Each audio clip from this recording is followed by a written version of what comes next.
بسم الله الرحمن الرحيم. يلا بينا.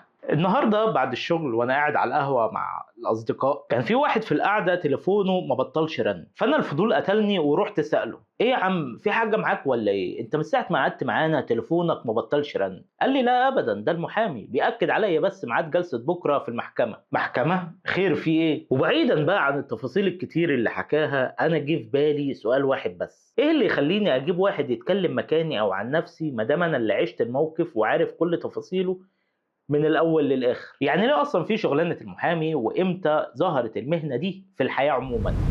قبل ما نجاوب على السؤال ده ونعرف القصة إيه، فتعال أخدك من إيدك ونرجع بالزمن لورا. أول دلالات لمهنة المحاماة كانت في مصر القديمة، لا مش المنطقة دي، الحضارة، حضارة مصر القديمة. المهم زمان كان في مجموعة من الناس اسمهم الكتبة، ووظيفة الكتبة دول ان هم يسجلوا عقود وملكيات ووصايا وشكاوى الناس العادية. وكان من اهم شروط المهنة دي ان يكون الشخص بيعرف يقرا ويكتب، واللي بالمناسبة دي كانت حاجة نادرة جدا وقتها. مع الوقت المصريين بدأوا يعتمدوا على نوع تاني من الناس عندهم موهبة في الكلام والإقناع، واللي كانوا بيدوا للناس مشورات وآراء قبل ما يروحوا يقفوا قدام القاضي والكهنة علشان يعرفوا يعرضوا الحجج ببلاغة في أي نزاع أو خلاف، حاجة كده زي الاستشارات القانونية، أو يروحوا مكان المتخاصمين قدام القضاة علشان يثبتوا الحجج بمهارتهم في الكلام والإقناع. بس وقتها الموضوع كله كان ماشي بالحب ودي، يعني مفيش مقابل مادي هاخده منك قصاد الخدمة اللي أنا بقدمها لك.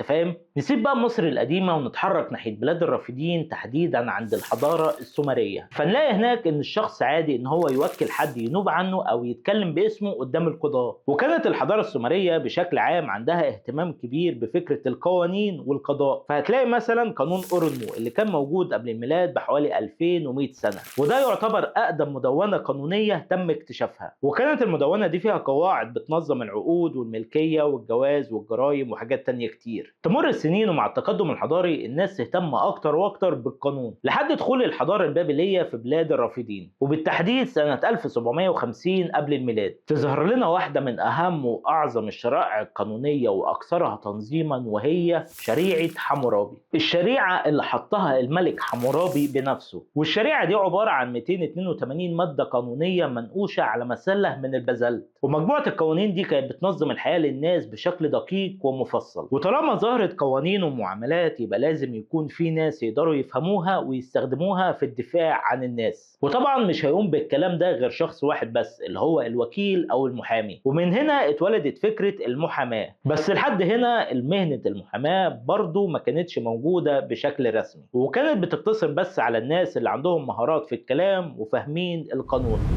نسيبنا بقى من مصر القديمة والحضارة السومرية ونطلع على الحضارة اليونانية. هناك الكلام كان فن ومهارة. في اليونان القديمة كانت الناس بتهتم جدا بفكرة القضاء وحل الخلافات، وكانت بالنسبة لهم واحدة من أهم الحاجات في البلد، لدرجة إن هم كانوا بيرشوا مياه مقدسة في الأماكن اللي بيتم فيها حل النزاعات، ولازم يكون الناس اللي موجودين كلهم طاهرين. المهم بقى إن في الوقت ده كان بيبقى مطلوب من أطراف المشكلة إن كل واحد فيهم يحضر خطبة علشان يقولها بنفسه في المرافعة، بحيث ان هو يوضح من خلالها مشكلته وايه مطالبه بالظبط. فكان هنا يجي دور السوفسطائيين، ودول يا سيدي كانوا فلاسفه ومدرسين متخصصين في فن البلاغه والاقناع والتلاعب بالكلمات. فكان المواطن اليوناني يروح لسوفسطائي من دول ويقول له: يا بيه، انا بكره هقف قدام القاضي، ممكن تكتب لي خطبه اقدر اقنع القاضي بيها بحجتي؟ الفكره بقى ان السوفسطائي من دول كان بيكتب الخطب لاي حد، يعني حتى لو واحد غلطان برضه هيكتب له. المهم عندهم ان هم يستعرضوا فن البلاغه والاقناع، والاقوى منهم في الاسلوب والالقاء وبرضه التلاعب بالكلام كان هو اللي بيقدر يقنع القاضي. الفكره لحد هنا كان الموضوع ماشي بالحب برضه، وكان فكره الخطباء او السوفسطائيين مجرد استعراض منهم في المجالس بمدى براعتهم وبلاغتهم في التلاعب بالكلام والاقناع، لحد ما جه خطيب اثيني في القرن الخامس قبل الميلاد اسمه انتيفون. الراجل ده راح قعد وحط رجل على رجل وقال: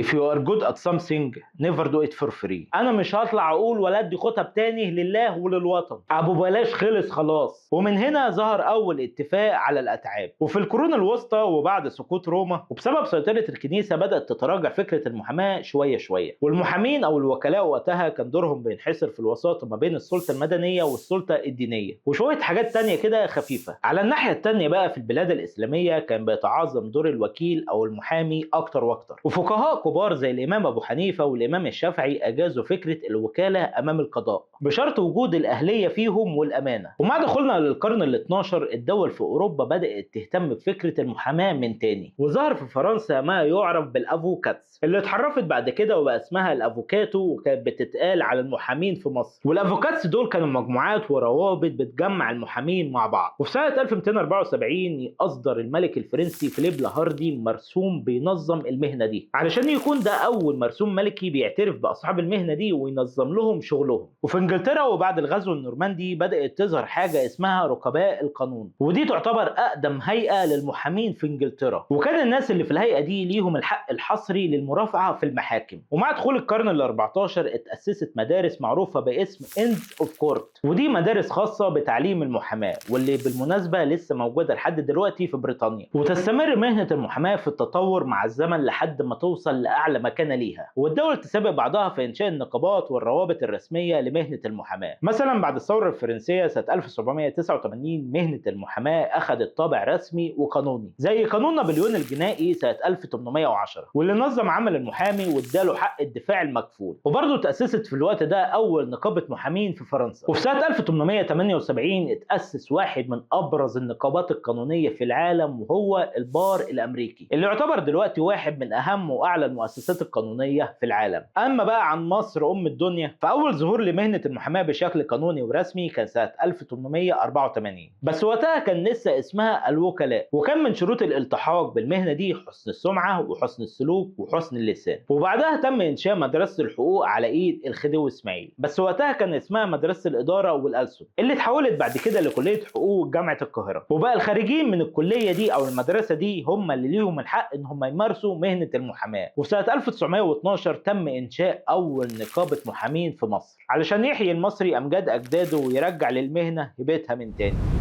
وزي ما شفنا مهنة المحاماة مش مجرد مهنة بدأت في مصر القديمة وراحت لبلاد الرافدين واليونان وأوروبا ورجعت مصر من تاني، لا دي مهنة عايشة علشان أصحابها عندهم مواصفات خاصة. مجموعة من علماء النفس وعلماء السلوك عملوا بحث عن إيه أهم المواصفات اللي بتميز المحامي الشاطر. قالوا إيه بقى؟ إن المحامي الشاطر لازم يسمع قبل ما يتكلم، ولو اتكلم لازم يكون فطين وبيعرف يشرح ويقنع، دماغه مترتبة وبيركز في أصغر التفاصيل، ويكون عنيد ومش بيستسلم بسهولة، والأهم من ده كله يكون عنده أمانة ومسؤولية لأنه بيتكلم باسم العدل. يعني باختصار المحامي الناجح مش بس بيكسب قضايا، هو كمان بيعرف يخلي للحق صوت. وبس كده، ما تنساش بقى لو الحلقة عجبتك تعمل لايك وشير وتسيب لنا كومنت كده بتدعمنا فيه وتقول لنا نفسك تشوف حلقات ايه جاية. وعلى فكرة كان معاكم مصطفى محمود واشوفكم في حلقات جاية. سلام.